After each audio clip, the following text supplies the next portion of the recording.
IPL சூதாட்ட புகார்கள் குறித்து விவாதிக்க இந்திய கிரிக்கெட் வாரியத்தின் அவசர செயற்குழு கூட்டம் ஞாயிறன்று சென்னையில் நடக்கும் என்று அறிவிக்கப்பட்டுள்ளது.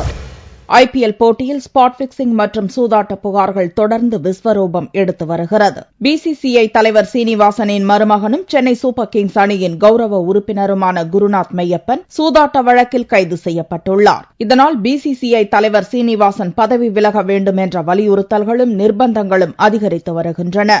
ஆனால் சூதாட்ட புகார்கள் குறித்து விசாரிக்க இரு நீதிபதிகள் மற்றும் கிரிக்கெட் வாரிய செயலாளர் சஞ்சய் ஜக்தாலே ஆகியோர் கொண்ட குழு அமைக்கப்பட்டுள்ளது. தேர்தல் மூலம் தேர்வு செய்யப்பட்ட தலைவர் பதவி என்பதால் சீனிவாசனாக முன்வந்து பதவி விலகினால் தவிர வேறு வழியில்லை என்ற நிலை நீடிக்கிறது. இப்பிரச்சினைகள் குறித்து விவாதிக்க BCCI செயற்குழு கூட்டம் ஜூன் 8ஆம் தேதி நடக்கும் என்று வெள்ளியன்று அறிவிக்கப்பட்டது.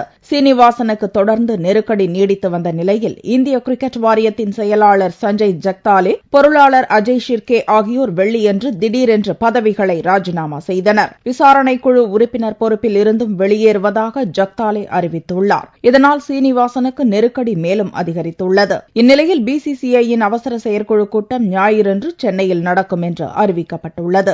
இக்கூட்டத்தில் IPL தலைவர் ராஜீவ் சுக்லா மற்றும் வாரியத்தின் அனைத்து உறுப்பினர்களும் கலந்து கொள்கின்றனர். இக்கூட்டத்தில் சீனிவாசனை பதவி விலக மேலும் நிர்பந்திக்க திட்டமிடப்பட்டுள்ளது. குறைந்தபட்சம் குருநாத் மெய்யப்பன் தொடர்பான விசாரணை முடியும் வரையிலாவது சீனிவாசனை தற்காலிக பதவி நீக்கம் செய்யவும் திட்டமிடப்பட்டுள்ளது. ஆனால் தலைவர் பதவியில் இருந்து விலகாமல் IPL சூதாட்ட புகார் விசாரணை முடியும் வரை தற்போதைய துணைத் தலைவர் ஷஷாங்க் மனோகரை இடைக்கால தலைவராக அறிவிக்க சீனிவாசன் தரப்பு திட்டமிட்டுள்ளதாக கூறப்படுகிறது.